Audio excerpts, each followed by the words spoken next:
ত্যাগের মহিমায় উদ্ভাসিত হয়ে ধর্মীয় ভাবগাম্ভীর্যের মধ্য দিয়ে মালয়েশিয়ায় উদযাপিত হচ্ছে পবিত্র ঈদুল আজহা।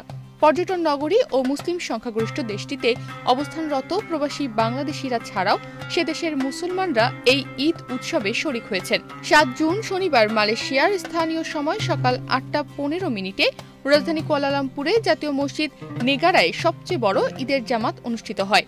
মসজিদ নেগারায় নামাজে অংশ নেন দেশটির উচ্চ পর্যায়ের কর্মকর্তারা। এ সময় মালয়েশিয়ার নাগরিকদের পাশাপাশি মসজিদগুলোতে ঈদ জামাতে অংশগ্রহণ করেন অনেক প্রবাসী বাংলাদেশি।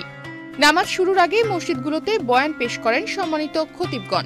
নামাজ শেষে মুসলিম উম্মার সুখ, শান্তি ও সমৃদ্ধি কামনা করে বিশেষ মোনাজাতের পর বাংলাদেশি মুসল্লিরা পরস্পরের সঙ্গে কোলাকুলি করে ঈদ আনন্দ ভাগাভাগি করে নেন।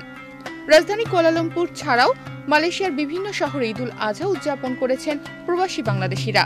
হাংতোয়া মসজিদ, আল বোখারি মসজিদ, জামেক, তিতি ওয়াংসা, সুরাও বাউতুল মোকাররম, কোতারায়া বাংলা মসজিদ, সুবাংজায়া বাংলা মসজিদ, ক্লাং, পেনাং, সুঙ্গাই ভুলু, সেলায়াং পাসার, মুচং, মালাক্কা, জহর বারুতেও ঈদের নামাজ আদায় করেন প্রবাসী বাংলাদেশিরা।